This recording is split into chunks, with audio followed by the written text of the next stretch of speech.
Hello, friends. Good morning. For BA first year compulsory English, we are having a revised syllabus, and already I have sent a notes about that syllabus to you. I hope already we have seen this. Also, before this, I sent a notes related to synonyms and antonyms. Synonyms already we have seen before your 12th class. Also we have seen antonyms, समानार्थी शब्द आणि विरोधार्थी शब्द. याच्या फार मोठ्या notes मी तुम्हाला पाठवलेल्या आहेत. आशा करतोय तुम्ही सगळ्यांनी त्यांचा अभ्यास केला असेलच. Now in this video we are going to study a portion for 10 marks, that is the comprehension. Comprehension, it is not new for you. It is not a novel thing for you, because since your 8th class to your 12th class, every year you have studied comprehension. Comprehension means in Marathi आकलन शक्ती. एखाद्या गोष्टीचं, एखाद्या पॅरेग्राफचं, एखाद्या कथेचं आकलन करणं म्हणजे अभ्यास करणं, सुटसुटीत त्याची माहिती करून घेणं, that is called comprehension. Comprehension means to understand comprehension we have to study some steps.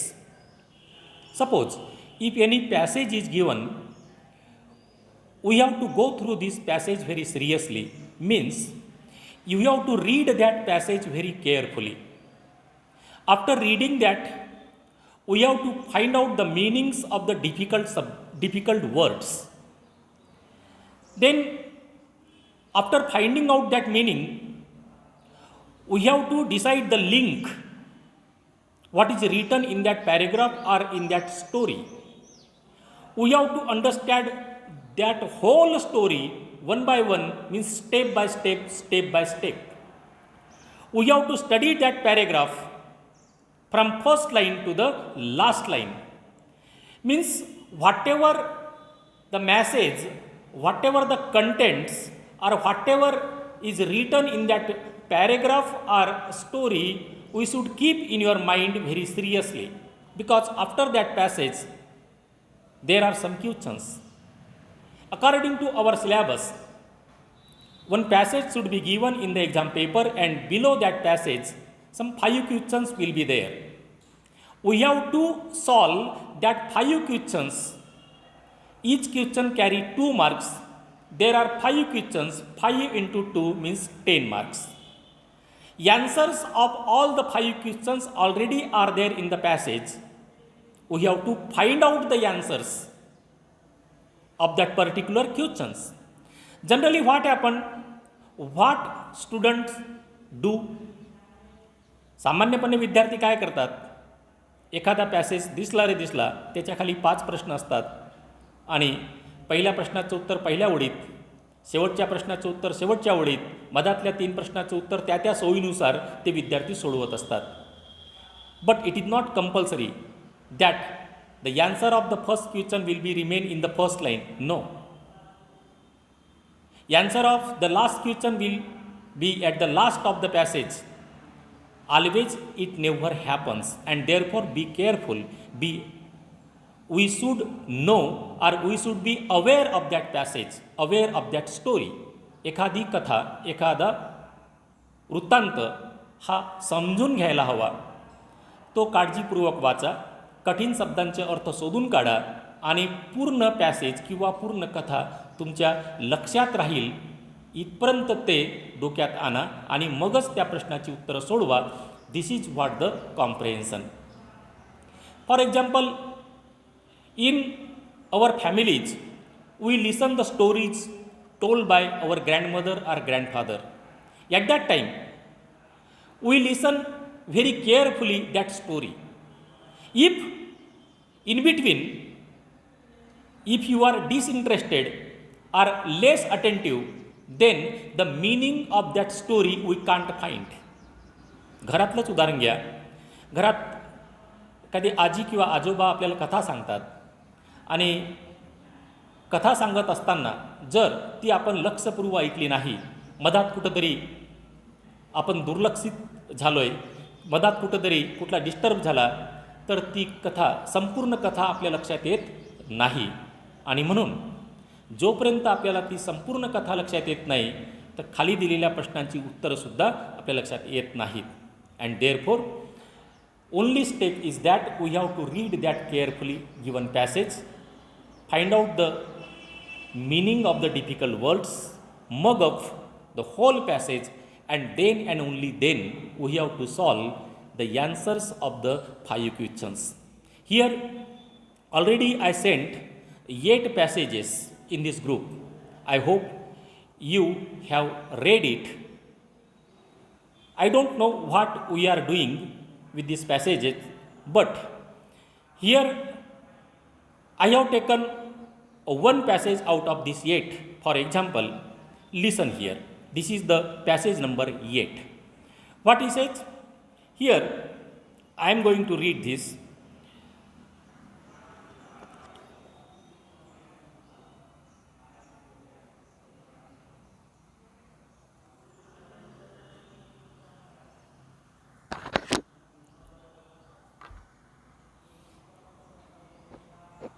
Ranjit Singh, the Lion of Punjab, was once walking the road with his followers when suddenly a stone struck on his head. Here it is the passage about Ranjit Singh. Ranjit Singh, who is Ranjit Singh? Ranjit Singh is the Lion of Punjab. Punjab Kesari किंवा पंजाबचा सिंह. was once, एकदा, walking the road with his followers, त्याचे सैनिक, त्याला मानणारे, त्याचे दरबारी लोक. when suddenly a stone struck him on the road. Once upon a time, Ranjit Singh was walking on the road along with his followers. Who is Ranjit Singh? Ranjit Singh who is the Lion of Punjab. त्याचं एक टोपण नाव, त्याला मिळालेली उपाधी, त्याला मिळालेली पदवी की तो पंजाबचा सिंह होता. एकदा आपल्या दरबारी लोकांसोबत तो रस्त्यानं जात असताना अचानक a stone struck to his head, अचानक एक दगड आला, कोणीतरी भिरकावलेला दगड त्याच्या डोक्याला येऊन लागला. What happen then? He suffered greatly. त्याला खूप त्रास झाला, त्याला जखम झाली आणि त्याच्यामुळे तो जखमेने व्याकुळ झाला. He suffered greatly and his followers brought before him a woman bent with age and dressed in rag. As soon as that stone struck his head and there was a blooding on his head and he suffered very greatly. Already his soldiers were alert. Soldiers tried to find out from which direction that stone came to the king, and they found out there was a very old woman. सैनिक तिथं होते. सैनिकांनी पाहिलं दगड लागलेला आहे, माथा रक्तबंबाळ झाला राजाचा, रक्ताची धार वाहू लागली. सैनिक सावधान झाले. सैनिकांनी संपूर्ण परिसर शोधून काढला. त्यांना तिथे एक म्हातारी मिळाली. ती अतिशय म्हातारी होती.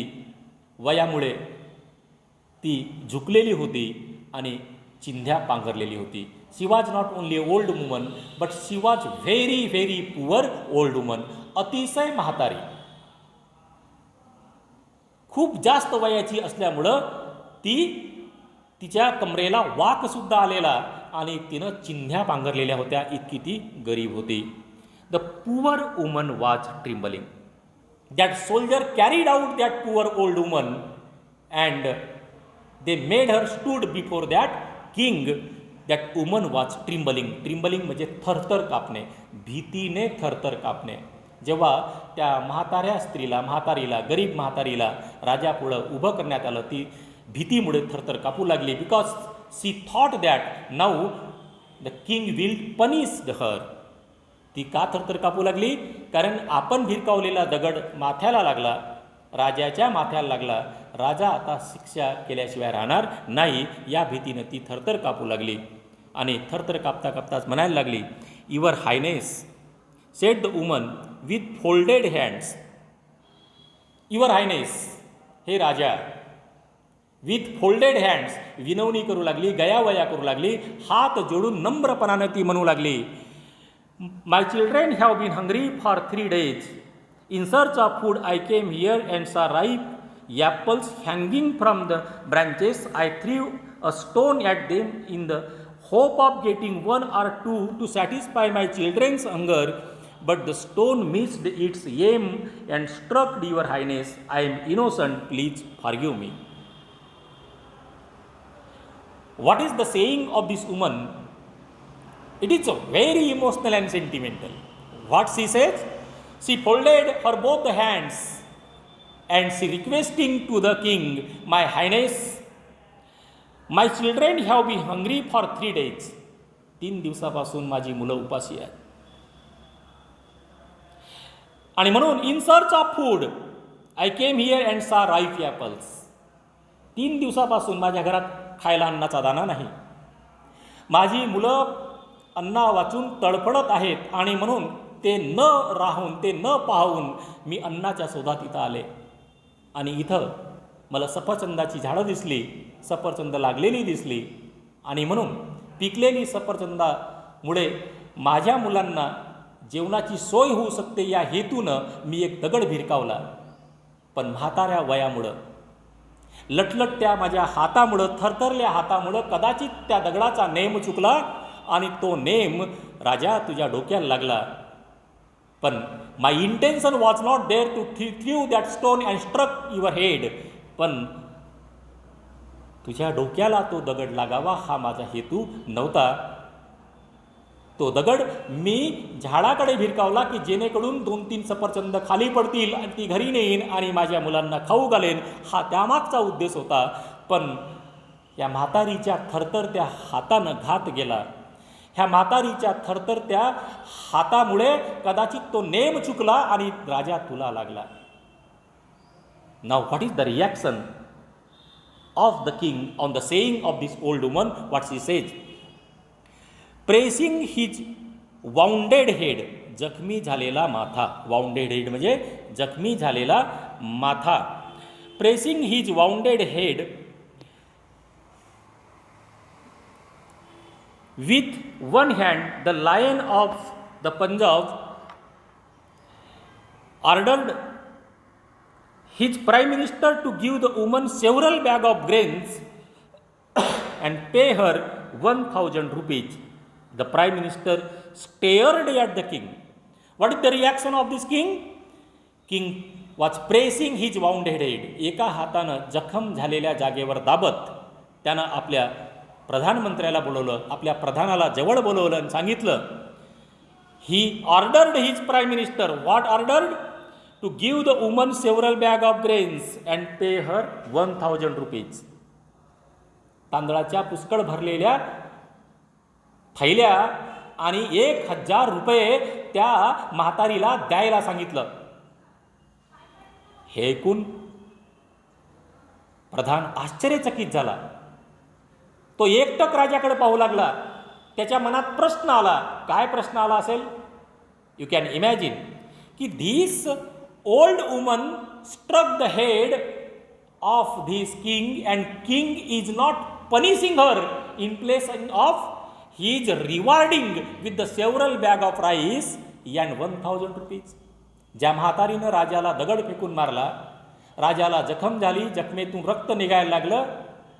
राजानं खरं तर तिला शिक्षा द्यायला हवी होती, पण राजा शिक्षा न देता तिला मात्र पारितोषिकीच्या नावावर पुष्कळसे तांदळा गव्हाचे पोते आणि 1,000 रुपये द्यायला सांगतोय. या गोष्टीचं प्रधानाला नवल वाटला.